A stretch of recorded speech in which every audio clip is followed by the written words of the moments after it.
So Scott's going to show us how he sets up his tip downs, because he's always chasing big pike, and obviously we've gotten some healthy pike out here. Nothing huge, but he's got some tips and tricks that I think you guys would all like to see, as well as me. All right, everybody. So here is my preferred setup for chasing pike. Here in Minnesota, we use a lot of live bait, big shiners, big suckers. North Dakota, use smelt, dead bait out there.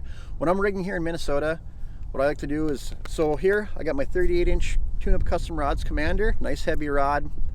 Got a CMAR 1000 bait feeder reel, Okuma CMAR, I'm sorry. And then I have 20-pound ice braid on here. There's all kinds of different braids you can use, but I prefer 20-pound. I don't like anything really thick. I feel like the fish can almost see it. Then here I'm running a swivel, and it started out as about 3 feet. Been retying it though. I've got 20-pound fluorocarbon here. And then I just have a single treble here. What I like to do is I'll put a big sucker, big shiner on that, and I like to put this about 3 feet off the bottom, roughly 3 to 5 feet, because pike like to feed up. Anyway, so just put a depth bomb on here. I drop it down until it hits bottom.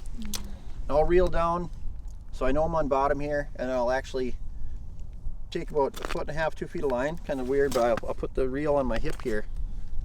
I'll reel it right up to that point right there. Now after you do this a few times, it'll make more sense to you probably. So I reeled up about 1.5 feet of line there from the bottom, so I know I'm at least 1.5 feet off the bottom. I'm gonna drop my shiner in here. You guys watch me. I reeled up about 1.5 feet of line, so I know that that'll be 1.5 feet off the bottom.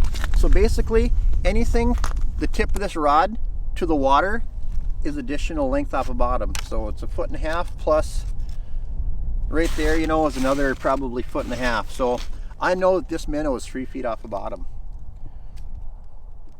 I'll engage my bait feeder on it. So now what happens, get this guy up in the slot all the way.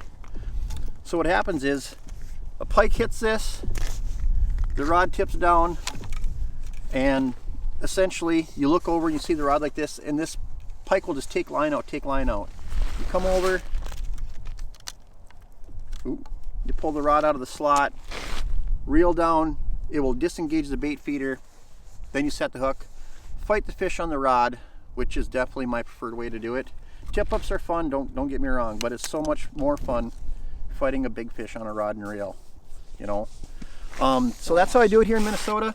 North Dakota, a little bit different with the dead bait. Instead of using 20-pound mono, I actually use a steel leader, you know, or a quick strike rig on those dead baits, because the pike out there don't seem to care very much.